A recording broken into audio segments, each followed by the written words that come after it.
How to turn on or turn off auto create stories in gallery on Samsung Galaxy S26 Ultra. Let's start the video. First of all, go to app library. Here click on gallery app. After click on gallery app, click on this menu icon and click on settings. Now in gallery settings, scroll down and you will see auto create stories is here. If you want to turn off auto create stories, so turn off this button. After turn off this button, you will see auto create stories is turn off. If you want to turn on auto create stories, so turn on this button. After turn on this button, you will see auto create stories is turn on. You will turn on or turn off auto create stories from here.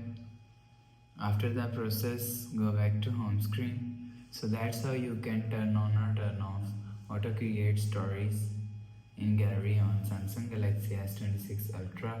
If you like the video, please subscribe. Thanks for watching.